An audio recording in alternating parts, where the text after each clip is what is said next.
Salamat Miss Awesome sa iyong awesome na tanong. Sabi niya, Doc, safe ba talaga ang NexGard? May napanood po kasi ako, pinainom lang ng NexGard, nag-seizure po. 2 years Shih Tzu at 4 months old bully po sana ang iinom.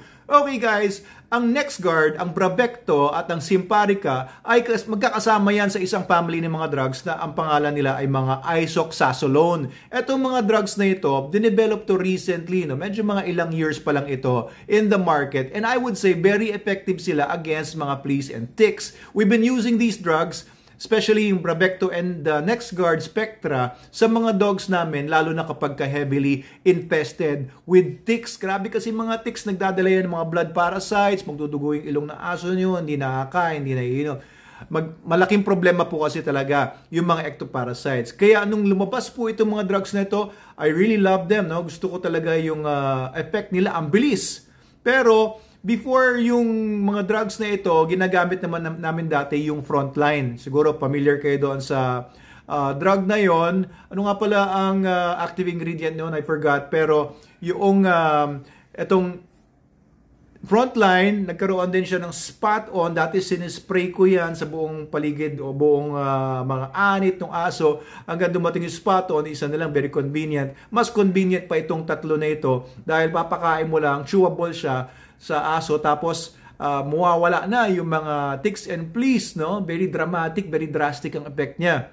Kaso nga, naglabas ang FDA ng US, ang Food and Drug Administration ng United States of America, ng warning na itong mga drugs na ito ay maaaring mag-cause ng seizures sa mga dogs ninyo. So, be careful na lang, no? Kasi hindi naman lahat ng mga dogs ay pare-parehong effect. I would say, no, sa hundreds of dogs na nagamitan namin ito, we haven't seen one case ng seizure. No? May mga studies po kasi na na-release na up to 66% ng mga dogs na binigyan ng mga ganitong klase mga drugs ay nagkakaroon ng adverse effects. Ibig sabihin ng adverse effects, mga epekto na hindi maganda.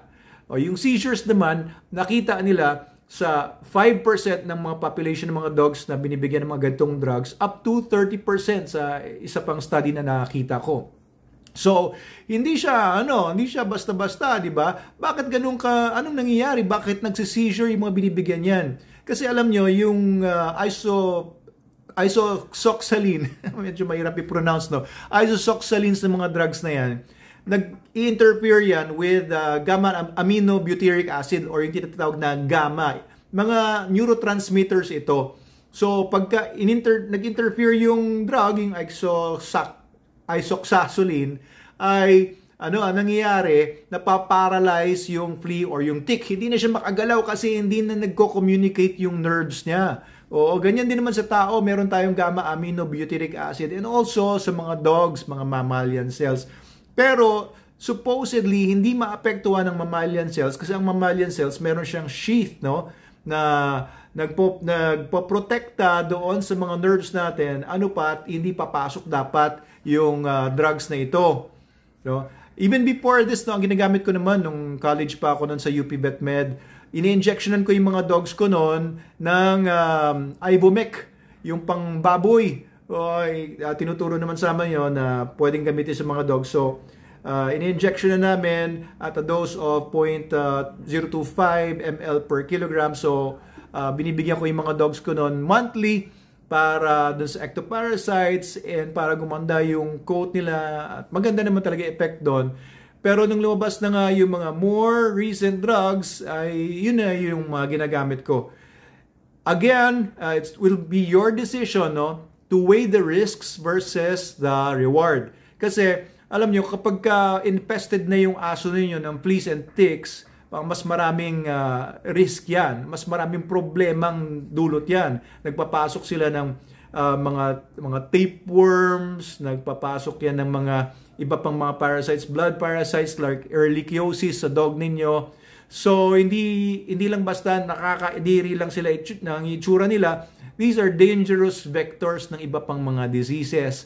Kaya kung heavily infested yung dog nyo, tapos may risk na mag-seizure yung aso nyo, pero hindi mo pa sigurado, maybe you should take the risk, no? So your vet will have an initial assessment kung pwede bang bigyan yung aso nyo, mukhang healthy naman, mukhang matibay naman yung aso niyo, baka i-suggest niya, no?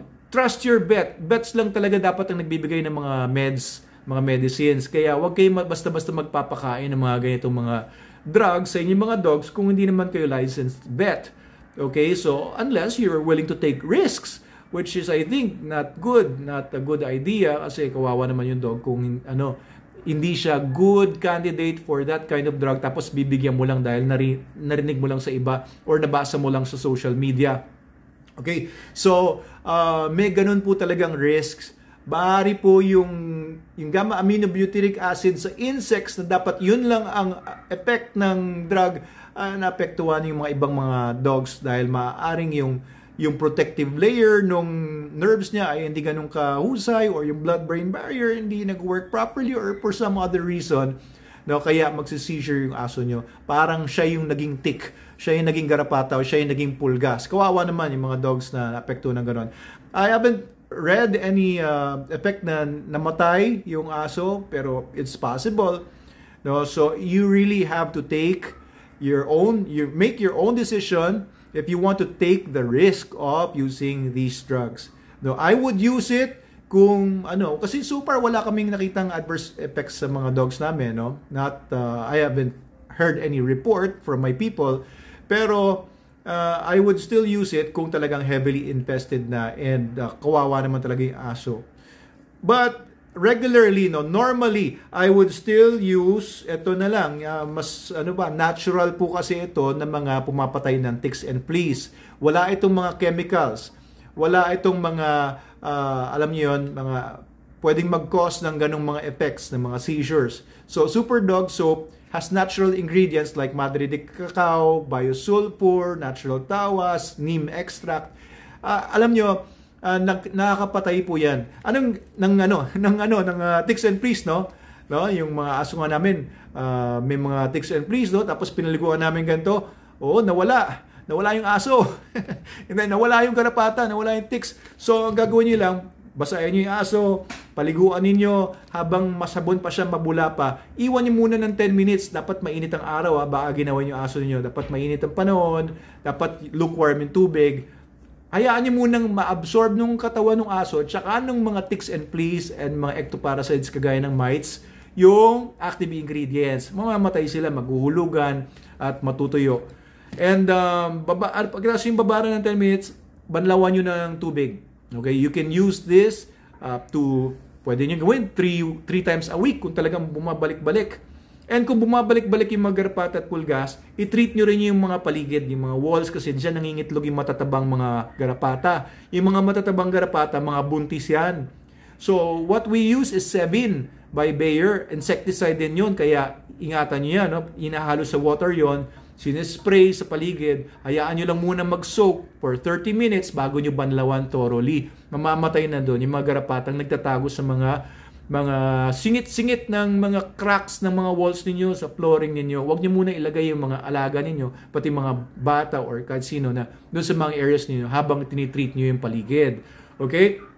And we also use this alternatively, yung Super Dog Potec. Ang Super Dog Potec or high-tech powder ay merong sangkap naman na diatomaceous earth. Isa sa mga magagandang sangkap nito na humihigop ng moisture from the ectoparasites. So, garapata, napapadikit dun sa pulbos.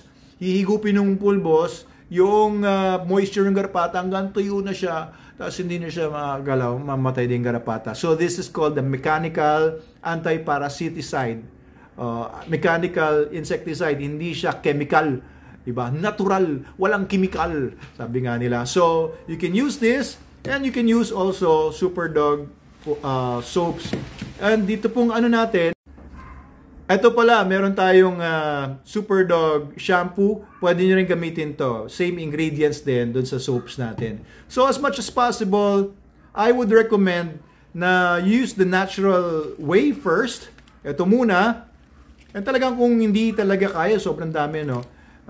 You can still use that, pero only upon the recommendation of your veterinarian. Kung nag-seizure man na aso nyo or whatever, dalhin nyo kaagad sa vet para maagapan po, no? Mabigyan siya ng supportive treatment kaagad at para hindi lumala yung sakit. Okay? And ilayo nyo sa mga askal kasi nagkakalat din yung mga askal ng mga parasites sa mga aso ninyo.